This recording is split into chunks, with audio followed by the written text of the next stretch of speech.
تہمت لگی، زلیخا نے تہمت لگائی، اور پھر جب وہ عورتوں میں بھی بات پھیل گئی کہ مجرم تو یوسف نہیں، مجرم تو زلیخا ہے، تو تھوڑی بدنامی ہونے لگی، تو انہوں نے یوسف علیہ السلام کو گدھے پہ بٹھا کے منہ کالا کر کے پورے شہر میں چکر لگوایا اور پیچھے اعلان کروایا ھذا جزاء من اراد بسیدہ سوء، جو اپنے آقا سے برائی کرے اس کی یہ جزا ہے۔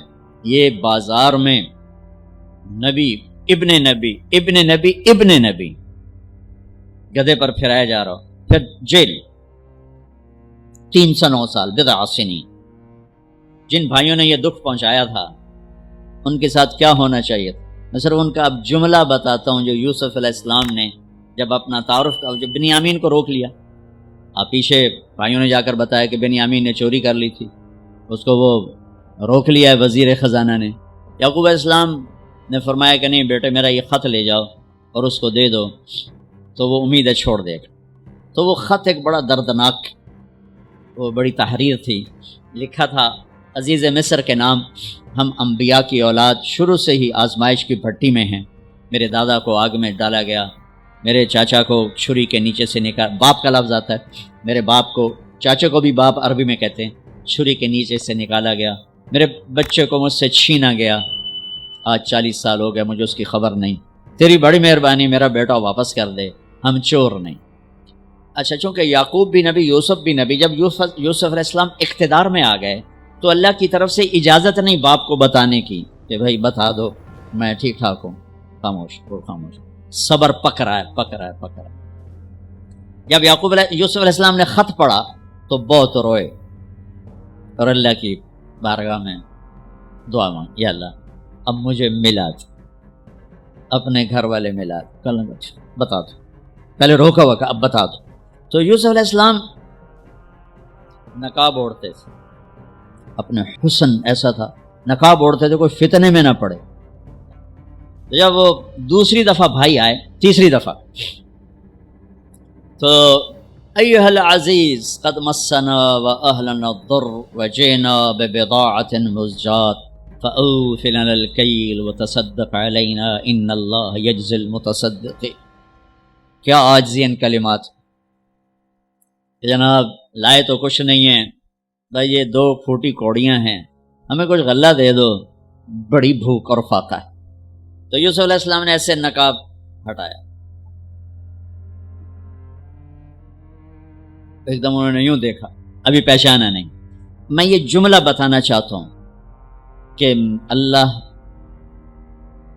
سبحان، انبیاء کے اخلاق کیا ہوتے ہیں۔ مجھے کیوں سنا رہے ہیں؟ آپ کیوں سنا رہے ہیں؟ کہ ہم اس کو پیچھے چلنے کی کوشش تو کریں۔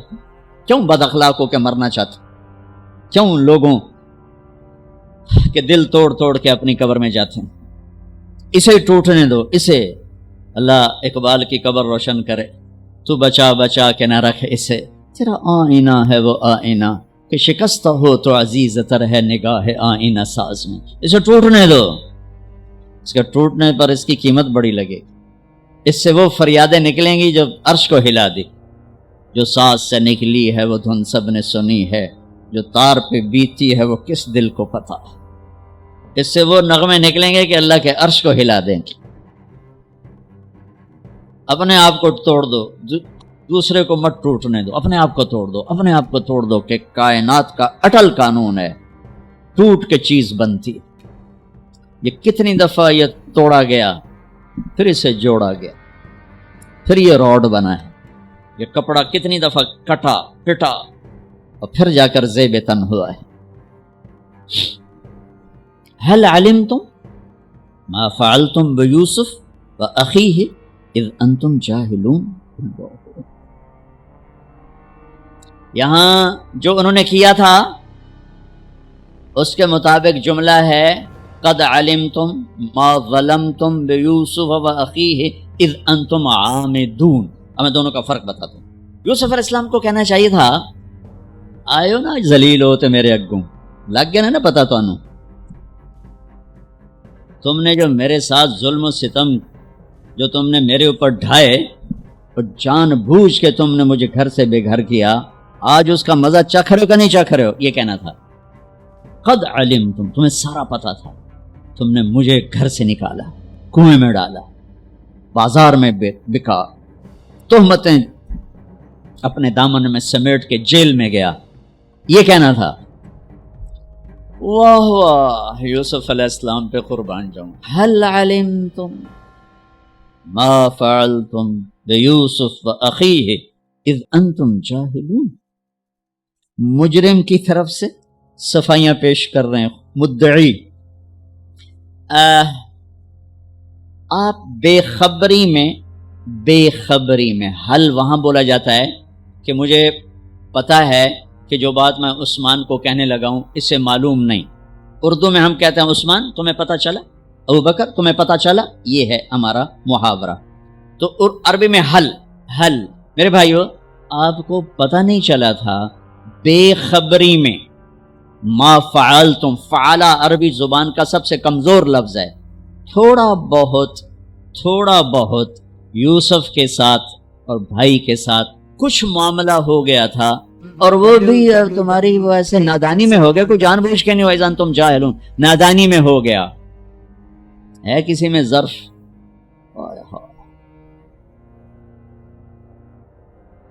بھائیوں نے ایسے دیکھا، قرآن سارا ہی بڑا خوبصورت ہے لیکن بعض مقامات پر آ کر انسان کو حیرت میں گم کر دیتا۔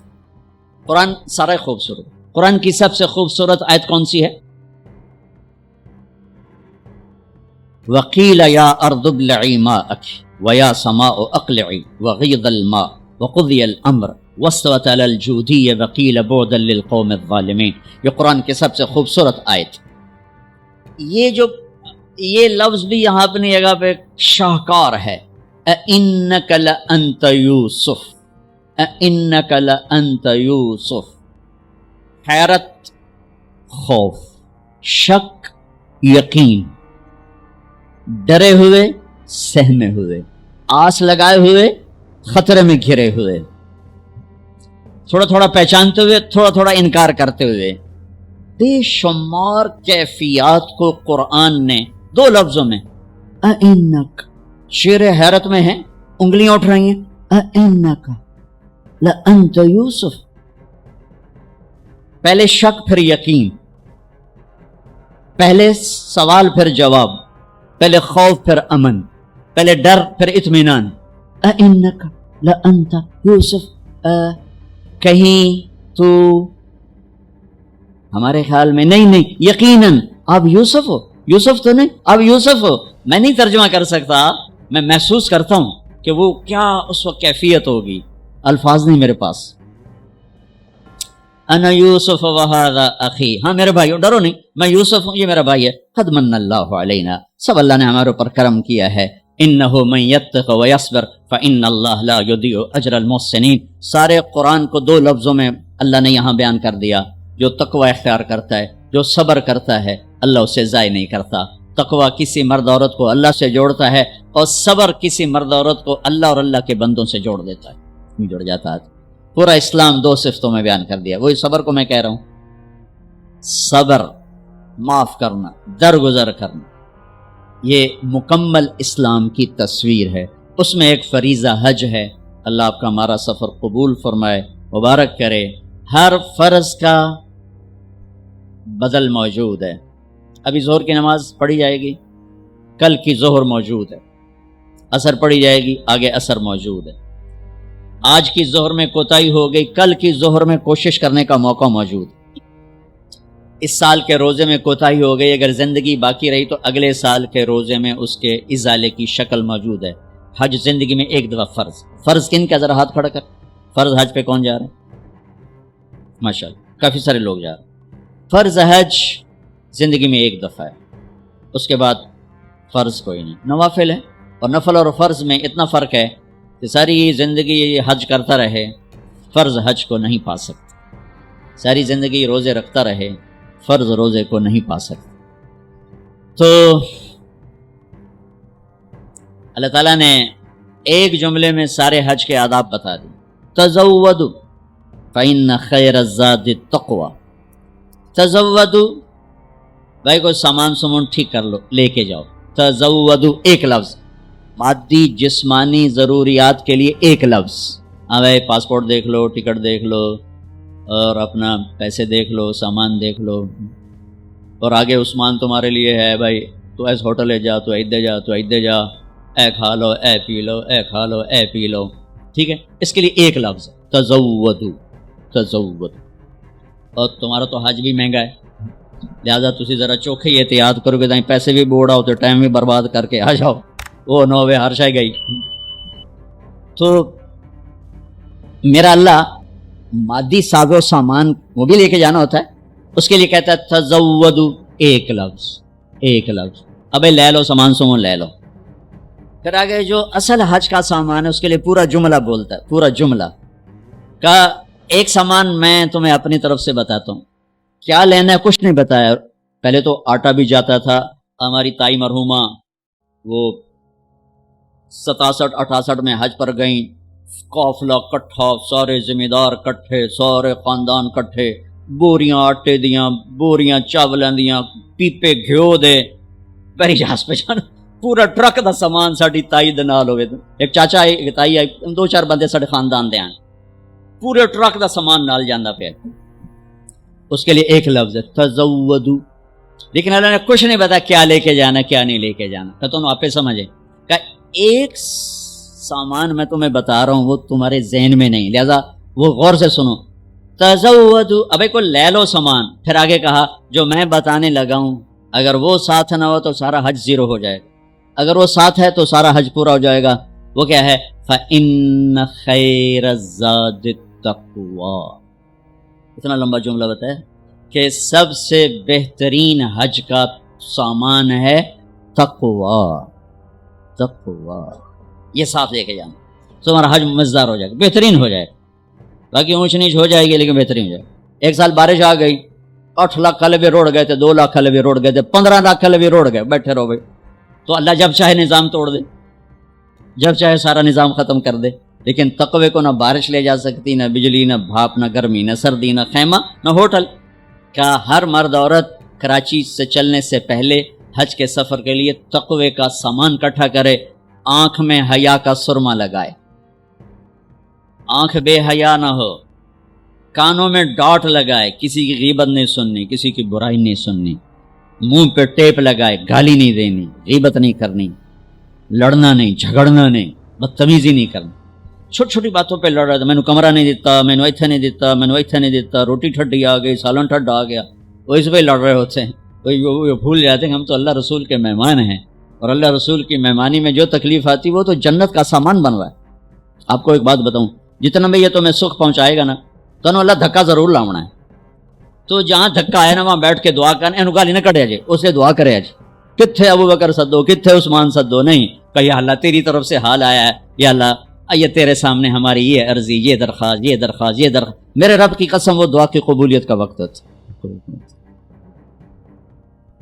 92 کا حج میں نے کیا تھا, جدے والے بڑا وی آئی پی حج کراتے تھے اس وقت, لیکن ہماری بس جو پھنسی رش میں, تو 32 گھنٹے بس میں گزار کے ہم بس پہ چڑھے اور بس سے ہی واپس میں نہ پہنچ. نہ ہمیں عرفات کا میدان ملا, نہ ہمیں خیمہ ملا, نہ کچھ کھانے کو ملا, نہ کچھ پینے کو ملا. جون کے مہینے کا حج تھا, جون کے مہینے. 2 عورتیں اس میں بے ہوش ہوئیں پیاس کی شدت کی وجہ سے. تو اللہ نہ کرے کہ ایسا ہو. میں یہ بتا رہا ہوں کہ جب اللہ سے آسانی, ابھی سے 2 نفل پڑھو, یا اللہ آسانی کرنا, یا اللہ آسانی کرنا, یا اللہ آسانی کرنا. وہ ہمارے جلائے ہمارے پنجابن کو پاولی کہتے ہیں, بڑے کمزور سی قوم اور بڑے بھولی بھالی قوم. تو وہ ایوب جلایا تھا, پاولی سمجھتے کچھ, مجھے اپنی زبان کا مزہ زیادہ آئے گا. اس کو ہو گیا بخار ہو گیا لمبا. ایوب علیہ السلام پہ 18 سال بیماری رہی ہے, ٹھیک ہے. وہ کہنے لگا اللہ سائیں میں تو ایوب نبی نہیں, میں تو ایوب پاولیاں, میرا بخار کیوں لمبا کیتی جان, میرے نال تا مہربانی کر, مینوں کدے پھا چڑھے. تو تم سب کہنا یا اللہ ہم تو ایوب جو لاہے ہیں, ایوب نبی نہیں ہے, آسانیاں کر یا اللہ, آسانیاں کر یا اللہ. برگر بھی کھواتے حج بھی کرا, آئس کریم بھی کھواتے حج بھی کرا. یہ اللہ سے مانگنا, مشقت کبھی نہ مانگنا, کبھی نہ مانگنا, کبھی نہ مانگنا. میرے والد صاحب رحمۃ اللہ علیہ ڈیرے میں بیٹھے ہوئے تھے, لہر میں آ گئے, اللہ سائیں آپ بخار دے میں توڑے گناہ تا معاف ہونا. راتی 104 چڑھیا 104 تے اب حال میں کیا اب ابا رب نو ایڈا چھوٹا تو بنا چھڑیا بھائی بخار نال ہی گناہ اس معاف کرنے تو ایویں منگیا یا اللہ میرے گناہ معاف کر ہن منگیا ہی تو بھوگ اللہ سے مشقت نہ مانگنا یا اللہ آسانیاں کر یا اللہ آسانیاں کر. لیکن اگر آ جائے ہاتھ اٹھا لیں وہی عرفات ہوگا وہی مزدلفہ ہوگا وہی مینا ہوگا چاہے مکے میں آئے چاہے مکے اور مدینے کے سفر میں آئے چاہے ایئرپورٹ پر آئے جدے میں آئے جہاں بھی آئے ناگواری مشقت ہاتھ اٹھا لیں سیدھی جائیں گی دعائیں اللہ کے عرش چونکہ آپ اللہ کے مہمان بن چکے اور آپ کو پروٹوکول افسر آپ کا استقبال کرنے والے لاکھوں کروڑوں فرشتے ہیں جو آسمان سے اتریں گے اور آپ کے لیے خصوصی طور پر استقبالیہ میں ابراہیم علیہ السلام کو اللہ نے کھڑا کیا قیامت تک کیا کہا ہے اذن فی الناس بالحج یاتوک رجالا وعلی کل ضامر یاتین من کل فج عمیق. ابراہیم اذان دے آواز لگا حج کی لوگ حج پر آئیں گے تیرے پاس یا تو کا ابراہیم علیہ السلام کو گئے ہوئے 4000 سال ہو چکے ہیں اللہ کہہ رہے ہیں تیرے پاس آئیں گے یعنی تو میری طرف سے میرے مہمانوں کا استقبالیہ بنے گا استقبال کر میرے مہمانوں کا. لہٰذا یہ سفر بہت مبارک ہے اس میں لڑائی نہیں کرنی جگہ پہ نہیں لڑنا کمروں پہ نہیں لڑنا کھانے پہ نہیں لڑنا جو آ جائے اسے برداشت کر کے اللہ سے دعاؤں میں نفلوں میں لگ جاؤ دعا میں لگ جاؤ تسبیح میں لگ جاؤ تلاوت میں لگ جاؤ گناہوں کی معافی میں لگ جاؤ. بہت سیزن ہے اللہ پاک سے مانگنے کا کہ اللہ ہمارے ساتھ سہولت عافیت کو معاملہ کرے. ہم اس قابل نہیں کہ ہم اس کی مشقتوں کو برداشت کر سکیں. اللہ آپ کا یہ سفر قبول فرمائے. جانے سے پہلے سب کو معاف کر کے جائیں دلوں کو صاف کر کے جائیں اپنے معاملات کو صاف کر کے جائیں تاکہ اللہ بھی ہمارا معاملہ صاف کر دے کہ ایک عرفات کا دن ایسا ہے جس میں میرے نبی کا فرمان ہے کہ اللہ تعالیٰ فرماتے ہیں میرا بندہ جتنے گناہ لے کر آ جتنے بارش کے قطرے جتنے ریت کے ذرے جتنے درختوں کے پتے اور جتنے گردش ایام میں بننے والے دن اور رات ہیں ان کے گھڑی اور گھنٹے آج اتنے بھی گناہ لائے گا تو ایک بول پہ معاف کروں گا جاؤ معاف جاؤ معاف جاؤ معاف. تو حج کا سفر بہت مبارک بہت خوبصورت ہے. اللہ تعالیٰ آپ کے لیے ہمارے لیے اسے ہماری نجات کا ذریعہ بنائے قبولیت کا ذریعہ بنائے. جن کا فرض ہے اللہ تعالیٰ فریضہ کی ادائیگی کی شکل پیدا فرمائے جو نفلی طور پر جا رہے ہیں تو اللہ کو پسند ہے اس کے گھر بار بار آنا. تابعوا بین الحج والعمرہ حج اور عمرہ بار بار کرو فإنہما ینفیان الفقر والنفاق. بار بار حج اور عمرہ تمہارے نفاق کو بھی دور کرتا ہے اور تمہارے فقر کو بھی دور کرتا ہے. اللہ کے گھر کی حاضری جتنی دفعہ نصیب ہو مانگتے رہو جاتے رہو. اللہ تعالیٰ آپ کا یہ ہمارا سفر قبول فرمائے. بس اس کی ذرا احتیاط ہو کہ زبان آنکھ کان یہ سب تقوی میں آ جائیں اور دل تقوی میں آ جائے تو انشاءاللہ یہ سفر بہت خوبصورت ہوگا. اور جب اللہ تعالیٰ آپ کو موقع دے واپس آ کر تبلیغ میں آپ وقت ضرور لگائیں. یہ بہت خوبصورت محنت ہے. آپ جائیں گے آپ کو بہت کسی نبی کی اولاد کو یہ شرف نہیں ہے. میرے نبی کی اولاد کو یہ شرف حاصل ہے کہ اللہ تعالیٰ نے چلتے پھرتے دنیا میں ان کے جنت کے بشارتیں سنا دی پیغام سنا دیے. تو میرے عزیزو تمہیں مبارک ہو تم قرآن بھی پڑھ رہے ہو محمد مصطفیٰ صلی اللہ علیہ وسلم کی پاکیزہ زندگی کو بھی سیکھ رہے ہو. اس کو لے کر دنیا میں اس کی قیمت نہ لگانا اللہ سے لینا اس کی قیمت نہ لگانا اللہ سے لینا. قتیبہ بن بکار ایک بہت بڑے محدث مفسر مصر میں ملک کافور اخشیدی کا دور تھا. ان کے درس میں آتا تھا اور سالانہ 1000 دینار سالانہ ان کو ہدیہ دیتا تھا. 1000 دینار کوئی 20 لاکھ روپیہ بنتا ہے.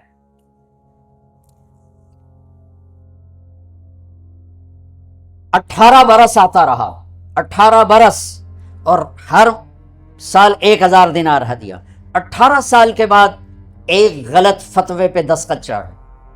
اس زمانے کے لوگ علماء سے جڑے ہوئے تھے. ہماری بدقسمتی ہے کچھ ہم میں صفات نہیں رہیں کچھ ادھر وہ ادب آداب نہیں رہے. نہ وہ عشق میں رہیں گرمیاں نہ وہ حسن میں رہی شوخیاں نہ وہ غزنمی میں تڑپ رہی نہ وہ خم زلف ایاز میں. دونوں طرف سے کوتاہی ہے. اگر عوام ہم سے ہٹے ہیں تو ہم نے بھی کوئی علم کی قدروں کو نہیں پہچانا جس کی وجہ سے دونوں طرف سے قصور نظر آتا ہے، دونوں طرف سے کوتاہی نظر آتی ہے۔ کہنے کا حضرت یہ سائن کر دو۔ انہوں نے دیکھا کہ یہ تو شریعت کے خلاف ہے، سائن کیسے کرو؟